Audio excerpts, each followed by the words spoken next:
Façonnés de terre et de pierre, tout est neige, et leur cœur.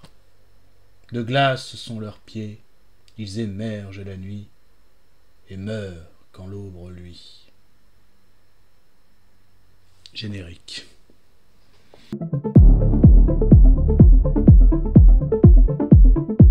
Salut à tous, des Garmates sur ma chaîne, c'est Fab, et aujourd'hui on va parler film disponible sur la plateforme Netflix, Troll. Alors la vidéo sera faite en plusieurs parties, déjà quelles étaient mes attentes par rapport à ce film, la synopsis, de quoi ça parle, ce que j'ai aimé et moins aimé sans spoiler, ce que j'ai aimé et moins aimé avec du spoiler, et une petite conclusion.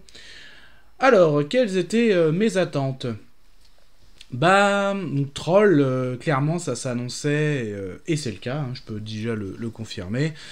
Un film monstre, voilà, donc quand j'avais vu la bande-annonce, j'avais vu ça parmi les sorties Netflix du mois de décembre, ça m'avait intéressé, donc en gros, un monstre qui émerge de pleine nature, et qui sème un peu la panique, donc un film de monstre, donc voilà, je voulais me faire un petit film de monstre pour ce mois de décembre.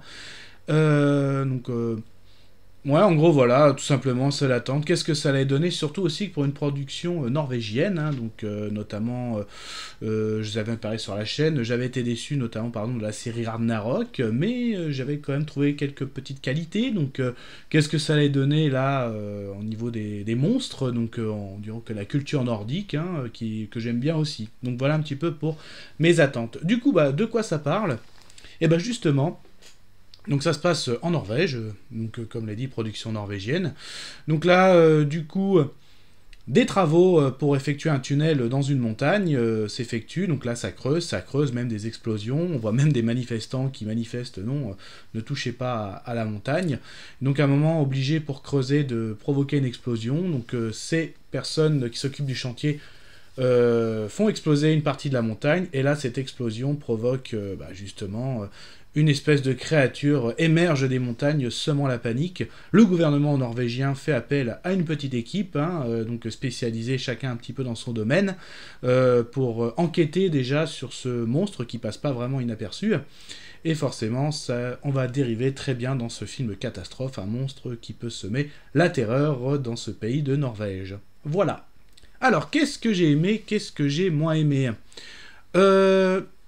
Alors déjà pareil, un petit peu comme ce que j'avais remarqué chez Ragnarok, les images, les paysages, je les trouve très très beaux. Donc j'ai vraiment, voilà, sur ma télé, j'ai passé un bon moment, enfin c'était très agréable à regarder, très impressionnant. Même pour des effets spéciaux, pour une production norvégienne, et franchement, ça tient la route, voilà, j'ai pas... Ça m'a pas fait Berk, qu'est-ce que c'est pas beau à voir. Donc et là je parlais pas du monstre, je parlais vraiment de l'image. Donc le monstre est plutôt bien fait, je trouve aussi. Voilà, donc ce troll, j'ai envie de dire. Le casting, après ne m'a pas non plus. C'était ni catastrophique ni extraordinaire. Voilà, le casting fait le café. C'est le cas de le dire.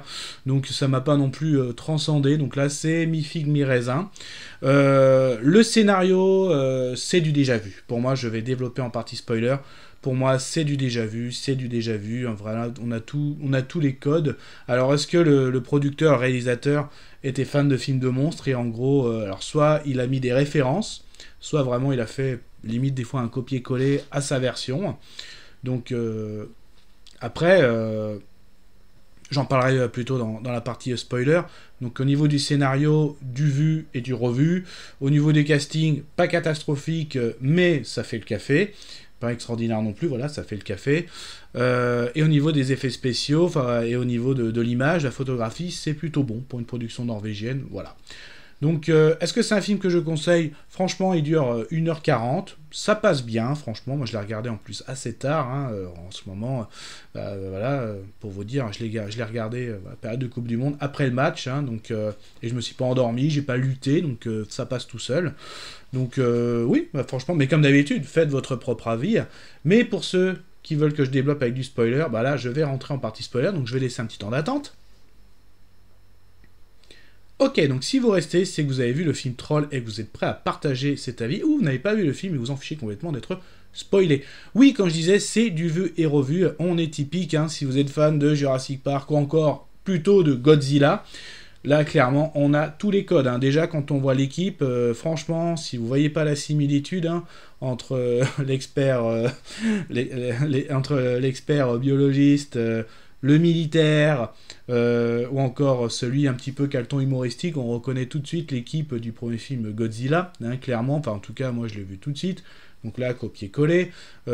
Pareil, au moment, il y a un monstre, on fait appel à la personne, elle arrive, on constate les énormes pas.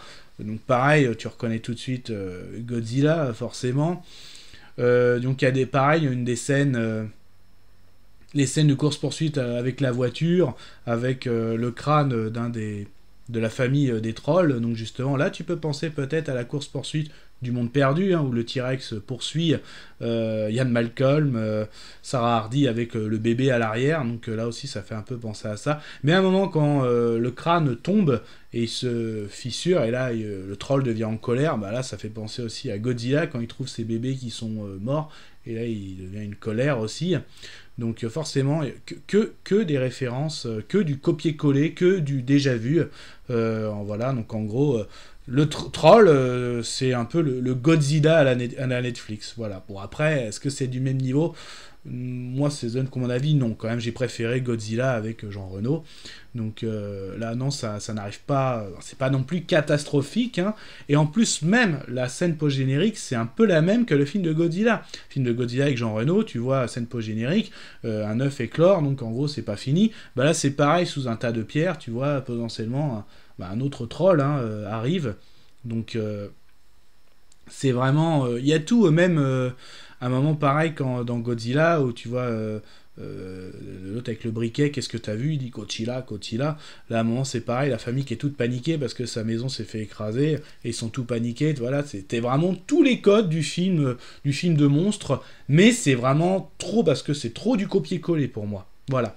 Donc en fait, c'était... Voilà, le film est bien passé, mais pour moi, c'est trop du copier-coller. Trop de copier-coller par rapport à Godzilla. Voilà mon ressenti.